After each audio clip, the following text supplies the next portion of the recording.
Ok, estamos de volta ao vivo nesta quarta-feira com Rede Verdade, aqui pela sua TV Arapuã. Olha só, ontem a Assembleia Legislativa da Paraíba aprovou um projeto de lei que institui o passaporte da vacinação aqui no estado. A partir da sanção do governador João Azevedo, que ainda não recebeu naturalmente a lei, vai receber e já anunciou que vai sancioná-la, o paraibano não poderá entrar, estará aí proibido de entrar em vários locais aqui no estado, se não apresentar sua vacinação, sua carteirinha de vacinação, se não comprovar sua imunização. Na manhã de hoje teve confusão novamente sobre esse tema. O deputado Cabo Gilberto, que não se vacinou, não tomou nem a primeira dose, foi ao plenário da Assembleia. Os deputados aí têm um projeto de resolução que não podiam estar sem vacina lá na Assembleia, resolveram votar um projeto de resolução e eles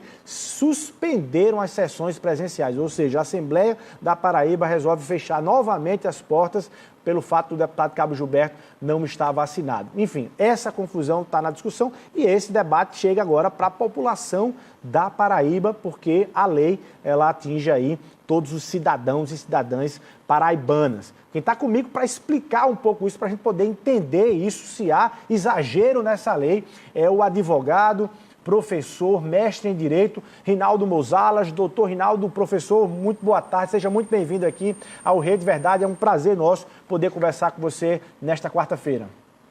Boa tarde, Luiz Torres, aquele que eu considero um dos mais destacados jornalistas do estado da Paraíba.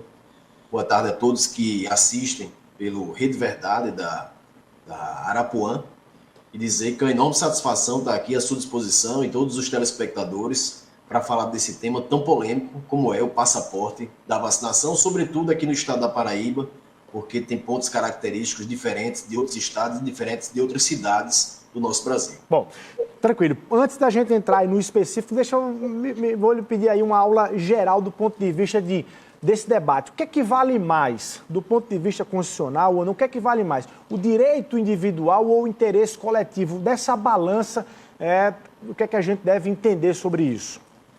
O que nós precisamos compreender, primeiramente, é que nós estamos inseridos dentro de um sistema jurídico.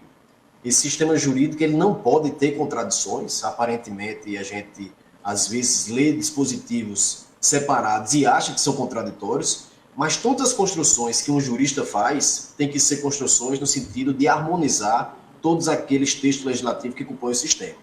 Então, dentro de um juízo de ponderação, quando se está em conflito um valor coletivo e um valor individual, vamos ponderar o que é que vale mais. Num juízo, não necessariamente de abstração, mas, por vezes, também um juízo concreto. Vamos analisar a situação concreta. Na situação concreta, o que é que deve ser levado em consideração diante dessa colisão de valores? É o coletivo ou é individual? Por vezes, se eu estiver falando aqui, por exemplo, da vida de um ser humano, um individual, ele é mais importante do que o lazer temporário de uma coletividade. Mas, entretanto, por regra, o interesse coletivo ele se sobrepõe, sim, ao interesse individual, mas não quer dizer que seja uma regra absoluta. Nesse caso, não se encaixa esse princípio, no caso específico, de se cobrar vacinação para que as pessoas possam circular, que as pessoas possam, enfim, usufruir aí dos ambientes que são públicos? Em algumas situações eu posso dizer que sim, e aqui já fazendo uma análise histórica, dizendo que isso aí remonta a 1908, quando o Supremo Tribunal Federal, na Guerra das Vacinas, ele teve a oportunidade de decidir questão semelhante a essa.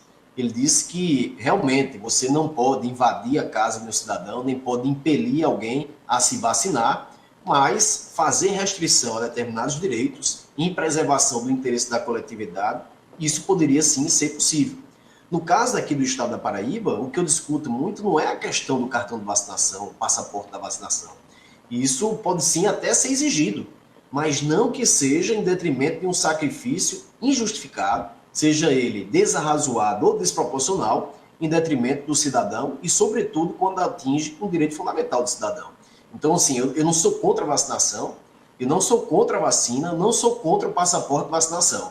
Eu sou contra a desproporcionalidade e a desrazoabilidade de restrições de direito que foram impostas pela lei, o projeto de lei aqui do estado da Paraíba, o projeto 3173, que foi aprovado pela Assembleia Legislativa. Entre elas, por exemplo, quando você fala na desproporcionalidade, entre elas estaria aí a sanção de não poder obter empréstimos, de não poder realizar concurso público. A história do bloqueio salarial, os deputados até resolveram considerar exagerado demais e resolveram derrubar ontem, né? Tiraram do texto original a história de bloquear salários.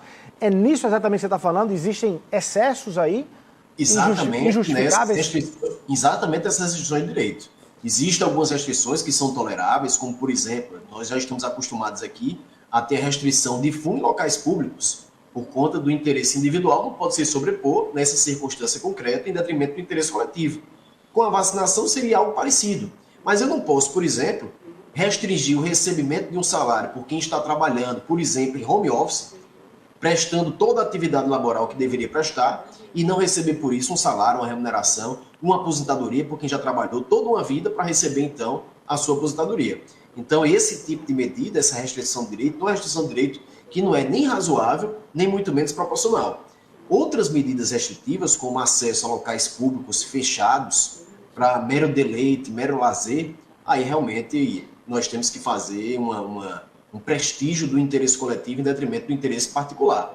Mas medidas como você não tomar posse no concurso público, o que é que isso aí contribuiria para a pandemia se alastrar ou para vir contra a pandemia? A convicção ela teria que ser colocada abaixo, sobre pena de a pessoa que foi aprovada no concurso público ela não poder tomar posse no concurso público.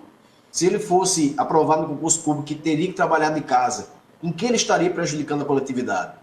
Então é uma situação como essa que é absolutamente desarrazoada, desproporcional, que não vai atingir a finalidade pretendida pelo texto legislativo.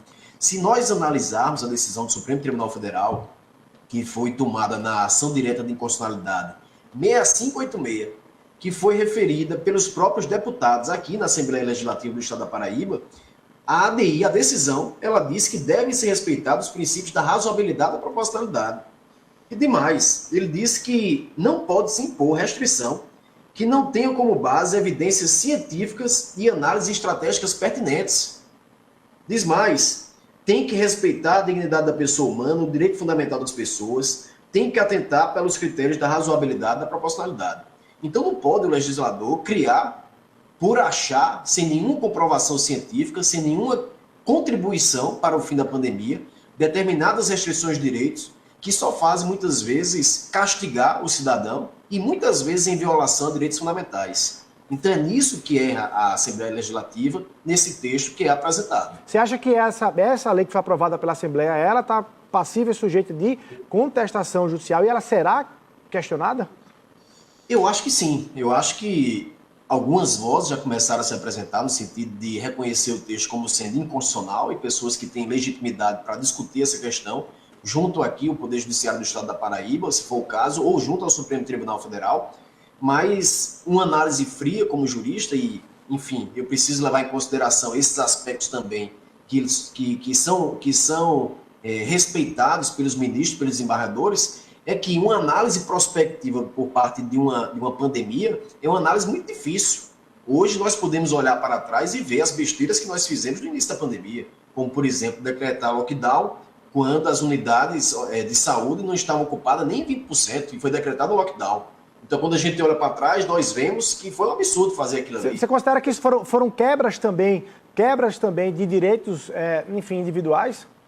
Uma análise hoje sim, mas na época foi uma decisão que foi tomada levando em ponderação aquelas circunstâncias que se apresentavam. Então, não se tinha muito conhecimento, o medo tomava conta realmente das pessoas. Aquilo ali foi levado em consideração para tomar decisões que precisaram ser tomadas de uma forma muito urgente, sem uma reflexão maior, que hoje nós analisamos de uma forma respectiva para trás, é muito fácil. Prospectiva, sempre análise é muito mais difícil. A análise da predição dentro do direito é uma análise muito mais complicada.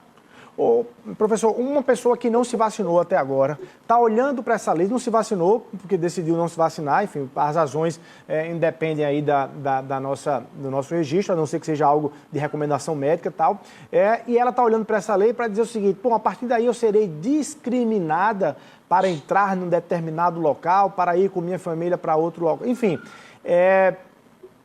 há uma discriminação deflagrada com essas restrições impostas no caso da circulação e do usufruto dos ambientes públicos? Mas aí, dessa circunstância, é uma circunstância assim, que eu não acho que punir sempre seja a melhor solução, nem o melhor estímulo para se alcançar um resultado. Eu acho que as promessas de recompensa, que é aquilo que o direito chama de sanções premiais, são muito mais eficazes do que as punições. Como, por exemplo, você poderia dar alguns benefícios, o Estado poderia dar alguns benefícios, sobretudo porque está tendo muita economia nesse período de pandemia, para quem se vacinasse, e não punisse. Agora, a punição, essa restrição de direito, que não chega a ser uma punição, mas sim uma restrição de direito, ela é sim constitucional, desde que seja razoável e proporcional, como acontece com a questão do uso do cigarro.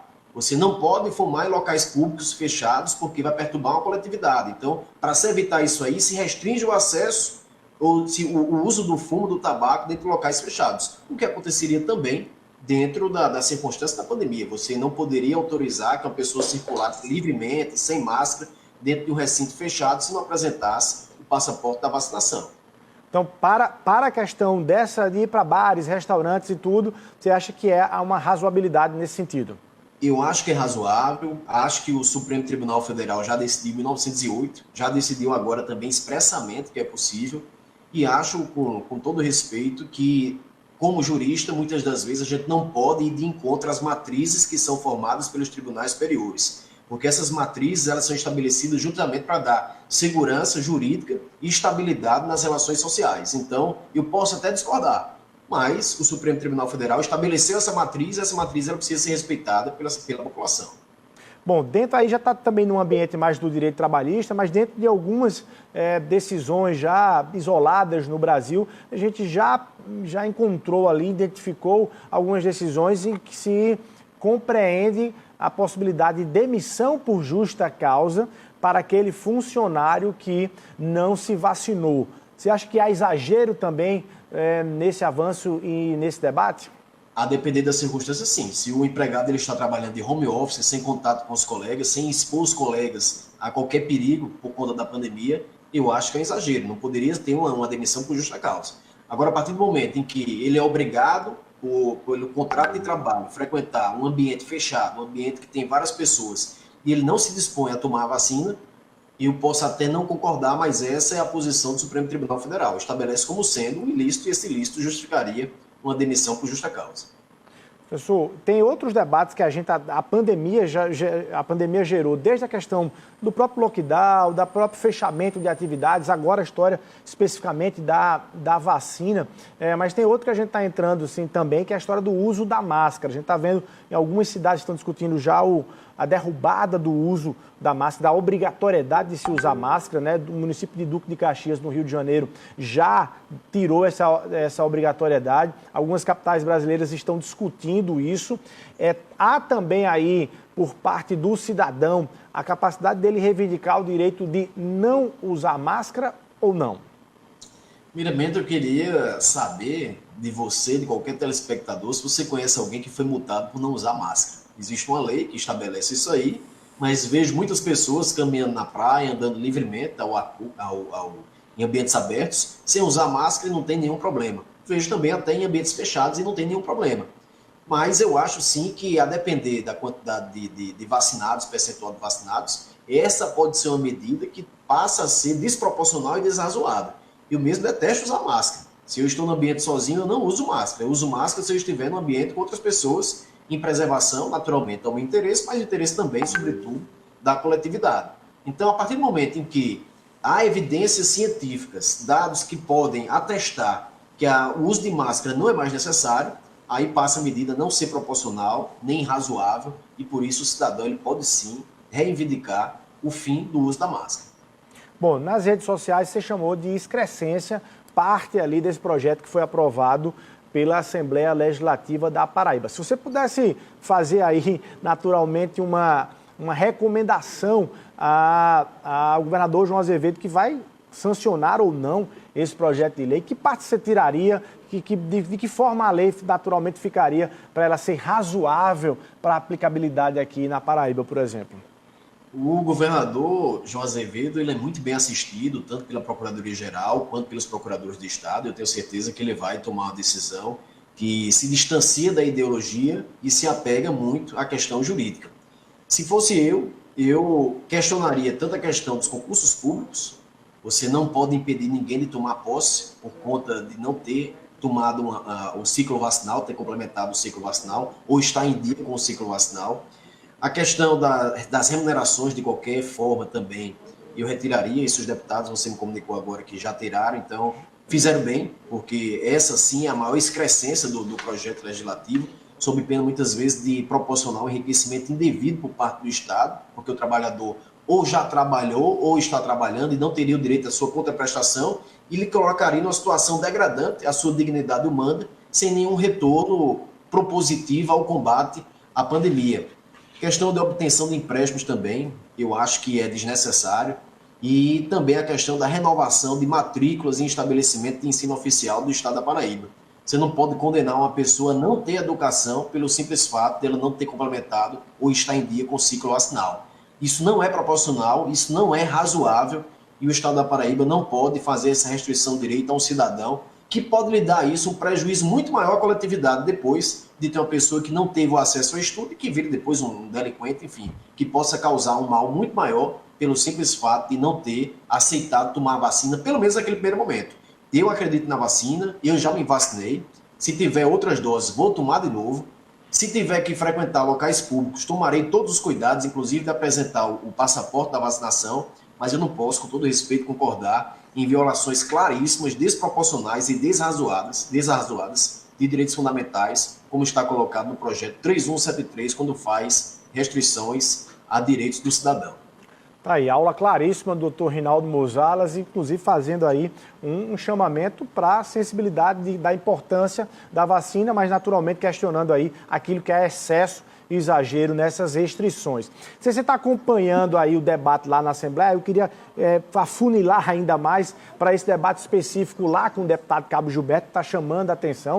O deputado Cabo Gilberto, só para registrar e contextualizar para o nosso telespectador, resolveu não tomar vacina, até agora não tomou a primeira dose de nenhuma das vacinas contra coronavírus, está querendo participar das sessões da Assembleia e os deputados fazendo ali uma certa restrição. Aprovaram um projeto de resolução que vale especificamente ali para a Assembleia Legislativa, mas cometeram ali talvez o pecadilho de falar em servidores públicos estão proibidos de entrar na Assembleia sem estarem vacinados, mas o deputado seria agente político e não servidor público, é nisso que ele está se valendo para poder entrar. O fato é que a Assembleia suspendeu as sessões presenciais em função dessa polêmica. A minha pergunta é, pela lei aprovada estadualmente, essa que foi aprovada, que vale para todos nós como cidadão, o deputado Cabo Gilberto, independentemente da resolução lá da Assembleia, a partir da sanção e da aplicabilidade da lei estadual, terá que cumprir, seja na Assembleia, seja fora da Assembleia. É isso? As proibições, quando estabelecidas, elas devem ser sempre interpretadas de forma restritiva. Então, a questão seria, o agente político seria um servidor público? Há quem defenda que é um servidor público de uma forma ampla, mas numa análise específica não seria um servidor público. Mas o que o deputado deve levar em consideração é a boa vontade de se combater uma pandemia. Se a presença num ambiente fechado, como é o ambiente da Assembleia, pode colocar em risco outros deputados, seria de bom senso que o deputado ele ficasse de home office, de uma forma telepresencial, participando das sessões. Eu acho que isso aí seria, sim, uma forma razoável e ponderada. Agora, se a Assembleia também consegue garantir o acesso dele, não respeitando a impessoalidade, mas, enfim, preservando todos os demais de uma forma impessoal e que ele possa participar também de forma presencial, eu acho que a zoada é muito maior do que o risco que efetivamente ele pode causar. Mas, para evitar eventuais constrangimentos, se não tiver prejuízo à sua participação numa forma telepresencial, eu aconselharia o deputado a assim proceder e discutir a questão no âmbito próprio. Se há uma questão jurídica apresentada, ela deve ser discutida perante o Poder Judiciário. Tá aí. Doutor Rinaldo Mozalas, professor, muito obrigado pela sua participação aqui, esclarecimentos e contribuição de conteúdo para o nosso debate aqui no Rede Verdade. Você que é uma referência no mundo jurídico aqui no Brasil, inclusive. Doutor Rinaldo, muito obrigado. Eu que agradeço, Luiz Torres, a todos que estão assistindo ao Rede Verdade e colocando sempre à disposição o sua e do seu programa. Bom demais, 13 horas e 59 minutos, a gente vai ficando por aqui. Muito obrigado pelo carinho da sua audiência. Até amanhã, se Deus quiser.